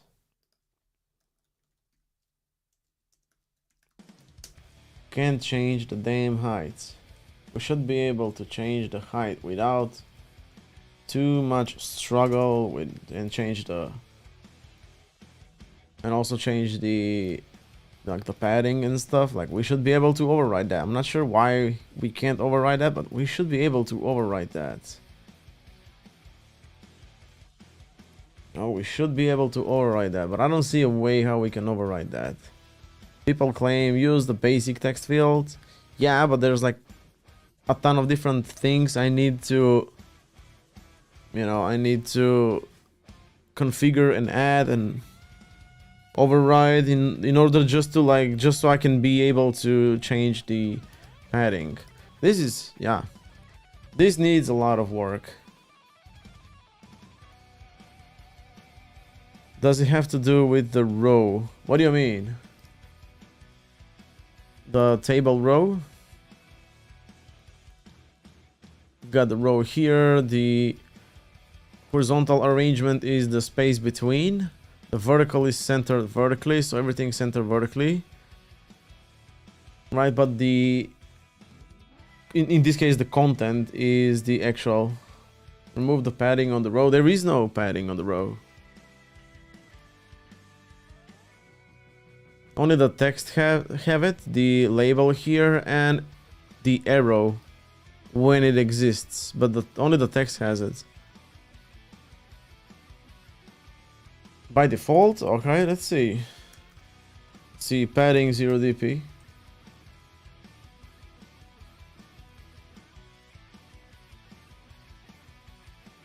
No. Oh, Google, you got some work to do. You should not leave the text field like this. You should make room for us to override the padding, because we have to. I don't care, it's material. That's all right. You know, you have your opinions, but we should be able to go around and like break some of your rules. Because in this case, I don't really care about material, right? And if I start to roll out my own UI component library, that's gonna take a lot of time. In this case, I just want a simple unstyled text field, and that's it. You know, the defaults are okay, but I should be able to just like make it, you know, like not as tall, and that's it. Like change the padding. It's not like I'm not asking for a lot. I don't think I'm asking for a lot, but this should be pretty straightforward.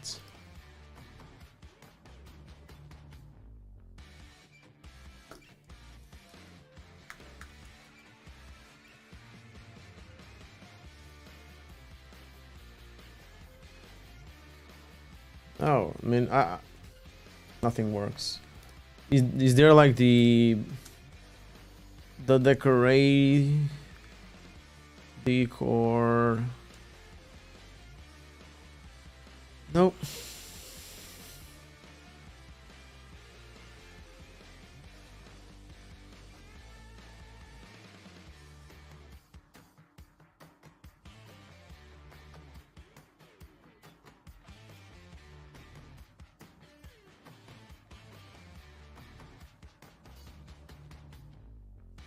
So it has a basic.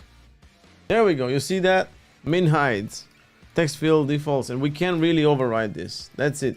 Modifier default min size. So how can I override this? I believe this is the case.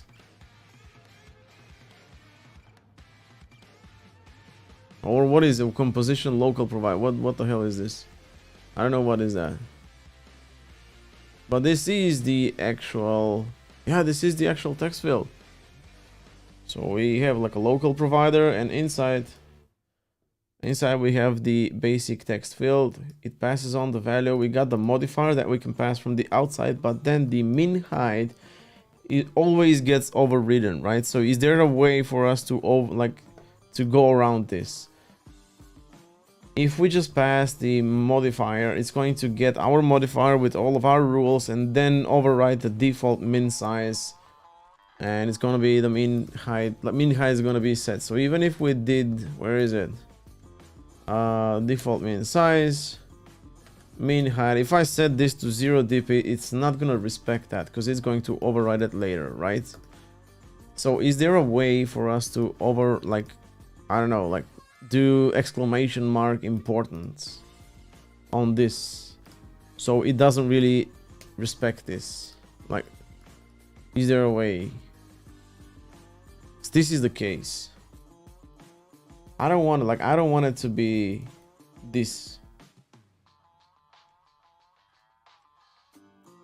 You have the text field decoration box. It accepts a content padding. I mean, this thing has it, the text fields. See, but the decoration box is not a valid property of the text fields. It's a valid property of the basic text field. Man, because we could have we can easily do this. What if we just like rip out this thing right here and just like remove the default min size, and that's it?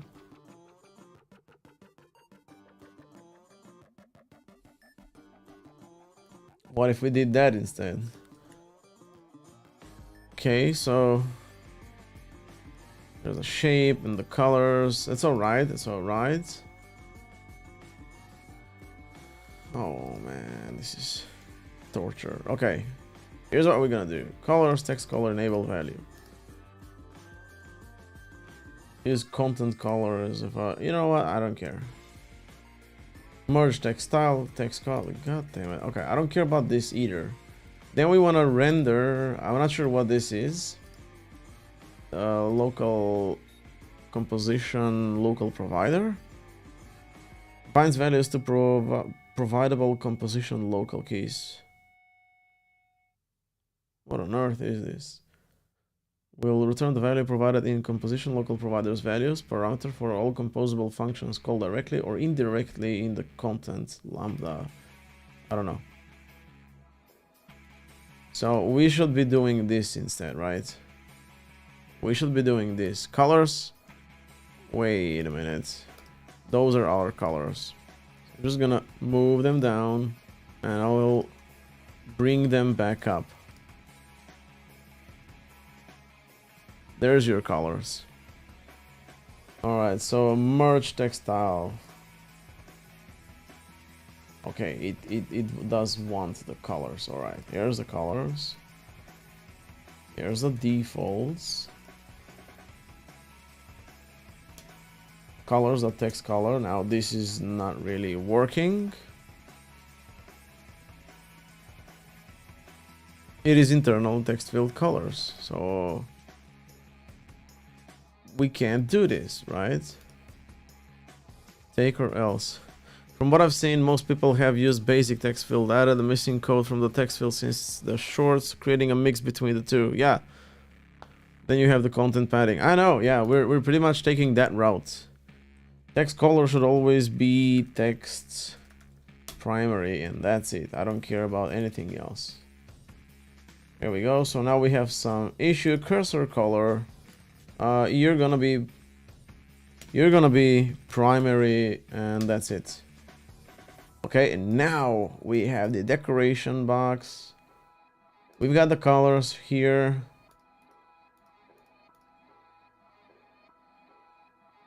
Okay, let's reload. Let's see what we get so far, and then we can change the damn content padding. Okay, we got the pretty much the same thing, right? That's okay. Padding, what is that padding? Where is the padding? There's the content padding. Okay, content padding. Sweet Jesus. Padding values. 0 dp, 0 dp, 0 dp, and freaking 0 dp, and then if we want, we can change them, but I'll just like zero them right now so we can see. There we go. There we go. Okay. Okay, now this is okay. Right? This is okay. I can do 16 on the start and the end, or like a horizontal one. Is there like a horizontal and vertical, so I don't have to do all four? There is horizontal and vertical. Beautiful. We're gonna do horizontal equals 16 dp and vertical equals 0 dp, please. And then we need to figure out how to center the text. So where is, do we have like a text style here somewhere? Merge text styles. Beautiful. Textile. You, my good sir. No, I don't want you here. So there you go. Textiles color. What is that? Alignment? Text align. No, that is like a horizontal alignment. We're looking for like a vertical alignment. Why is the developer experience worse on native apps and cross-platform solutions like Flutter and React Native? I don't know about Swift UI. You can talk about that, but from what I've seen of Compose, it's bad. Yeah, Swift UI. Yeah, definitely mixed feelings. I got mixed feelings for Swift UI as well. Flutter was like so far the least friction, or like the frictionless developer experience. Honestly.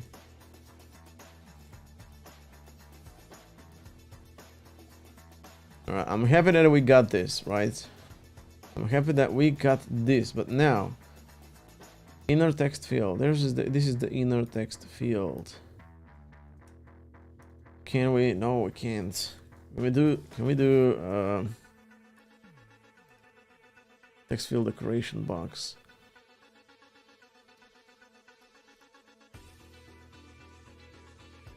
If there's a label, there's a container, filled container box,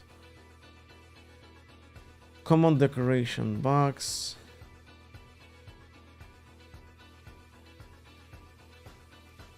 Honestly, I don't know. We need to figure out, yeah, we need to figure out the alignment. So align.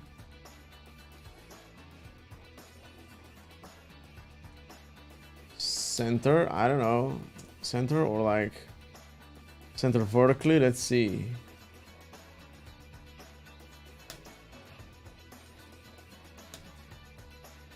Come on.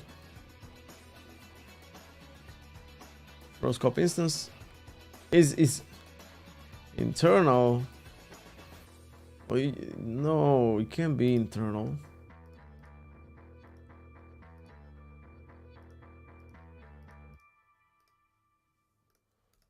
Come on, man.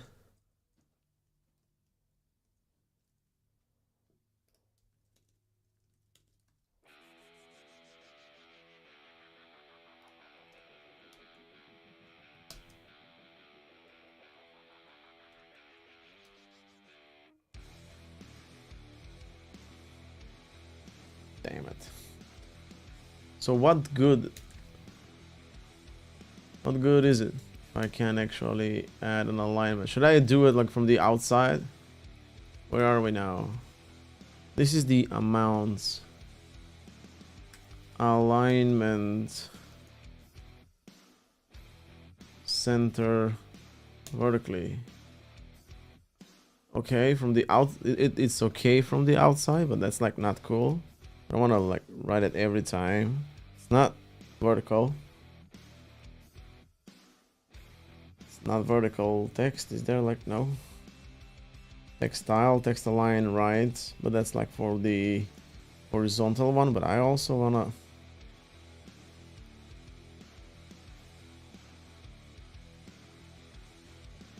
actually see it.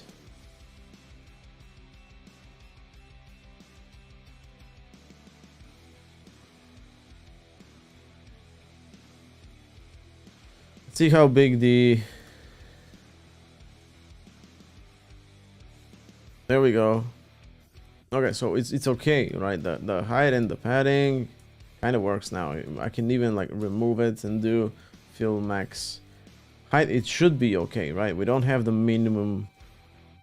I think that one of the most frustrating thing that makes everything else is the save and rebuild.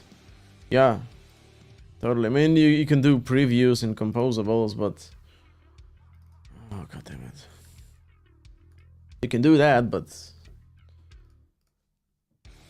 like there's like issues with that as well.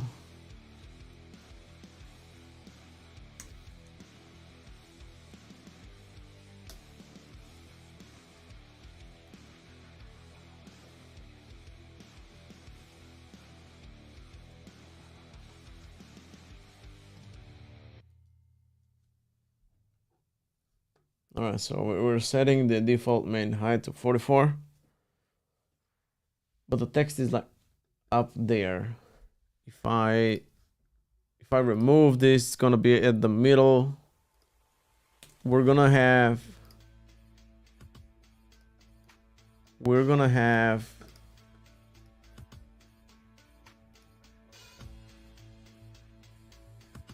I don't know. What do you think? Should we like stop caring about this and just like go with the flow? Because if I click here, it's not gonna oh, it actually triggers the... Well, then why are we... God damn. Okay. All right. We solved it. We solved it. Okay. I'm losing these, just like reload, and that's it. There we go. There we go. This is okay. This is not gonna be like a... Where is it? Number. Just one ordinary.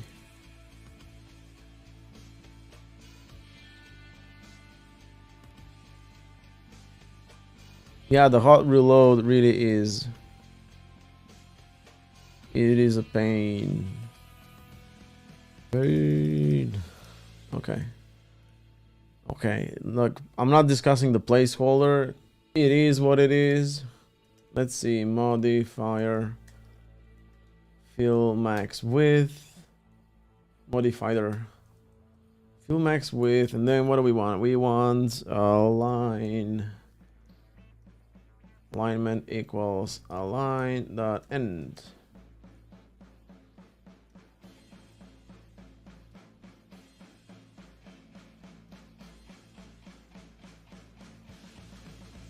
End.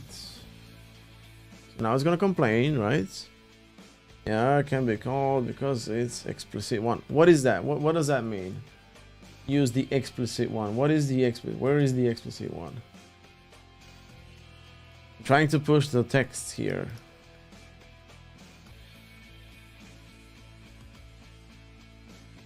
Placeholder. Where is the placeholder? There's the placeholder.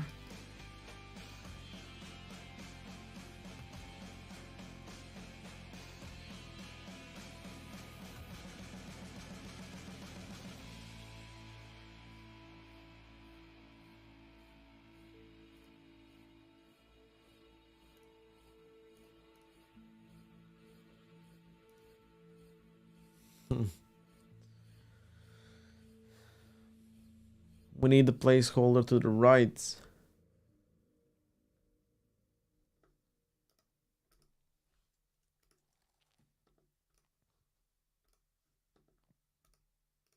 There's a placeholder here. Common decoration box, placeholder.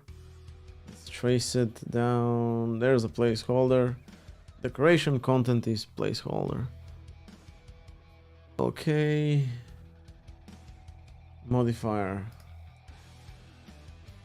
What is like the composable modifier? This is probably a default one. It's not like one that we can inject from the outside.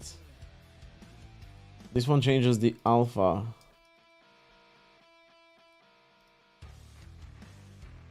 Why did I choose expense tracker as the project idea? I don't know, it seemed like a good idea at the time.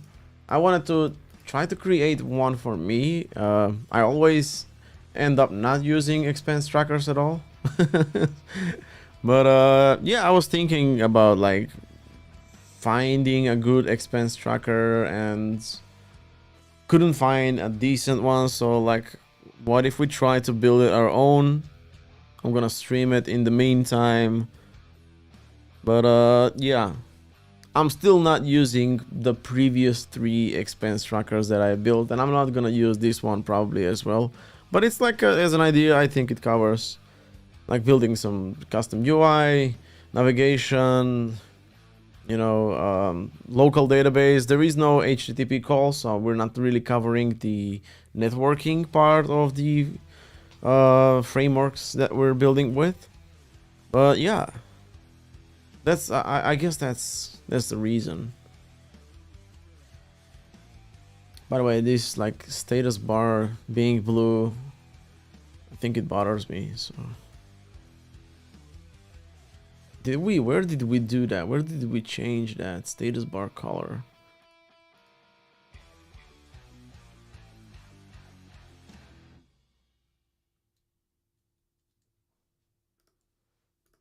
Was it in like the colors? No. Themes. Yeah. What we're gonna do, we're gonna set it to this color. Sorry, I'm like taking a detour here, but I have to change this.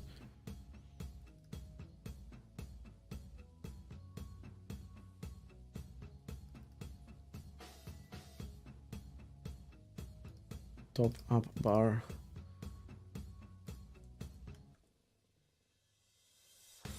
A. Maybe I should use that hex instead. So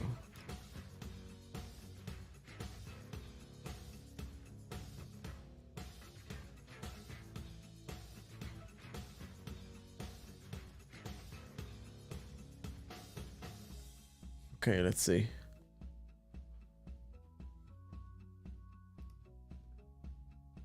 Wow. Terrible.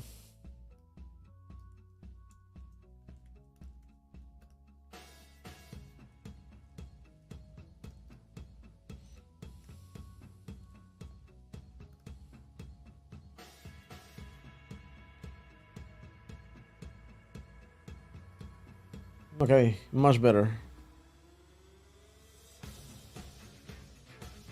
I guess we can't move the placeholder, so we'll have to live with this now.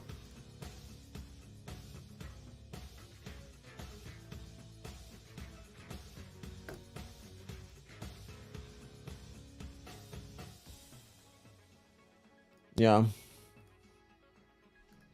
In that case, no placeholders for us.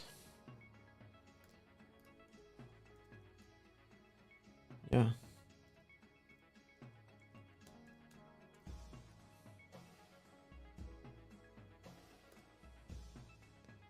Fully transparent. No, I mean, I just like grabbed this color, the header, and I just made it the same, right? OB, OB, OB, like 0B, 0B.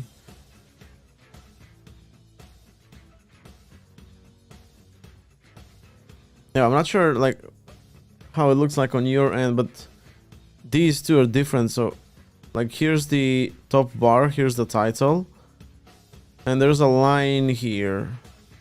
And then we have the pure black as the background of the app or the screen, and the code gray as the background. Like I can see it here, but maybe from my stream quality and like the colors, you might see it as like the same color, like pure black. But yeah, this is pure black, and this is like a really dark gray color alongside with the status bar.